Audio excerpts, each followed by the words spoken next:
تفاصيل جديدة يكشفها زوج الفنانة علا غانم ومن هو السبب الرئيسي في الخلاف بينهم. تفاصيل مثيرة للجدل يكشفها رجل الأعمال عبد العزيز حسن زوج الفنانة علا غانم ومن هو الشخص المتسبب في الخلافات بينهم، حيث قال زوج الفنانة علا غانم إنه كان يوجد بيننا قصة حب قوية جدا، لكن بدأ الخلاف بيننا عندما ظهرت في حياتنا والدتها، لأنها كانت تعيش فترة طويلة في استراليا، لكنها لا تحبني أبدا رغم حبي الشديد لبنتها علا، وكان أي شيء تطلبه علا كان ينفذ فورا بسبب حبي الشديد لها.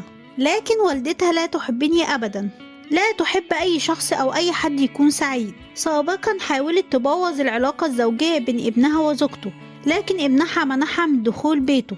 ووالدتها كانت متزوجة من شخصية محترمة جدا، لكن زوجها ما قدرش يكمل معاها وهرب منها. وفي يوم اتصلت بيا علا بتقولي انت عامل لي سحر في البيت، قلت لها انا معرفش اعمل الحاجات دي، لكن في وهلة فكرت ان والدتها هي اللي ممكن تكون عامله لنا السحر ده عشان تبعدنا عن بعض. لكن انا لا يمكن اتعرض لعلا ابدا، ولا اوافق ان اي شخص يتعرض لها او يلمسها او يتعرض لها باي اذى. وصرح بحبه الشديد لعلا رغم جميع الاكاذيب التي قالتها عنه عن تعديه عليها بالضرب في بيتها، لكنه قال بأنه لا يفكر في الرجوع لعلا أبدا بعد اللي حصل منها، بعد ما قامت بكل هذه الاعتداءات علي وكسر الزجاجة في وجهي، لأن خلاص لا يوجد حنية أو حب منها.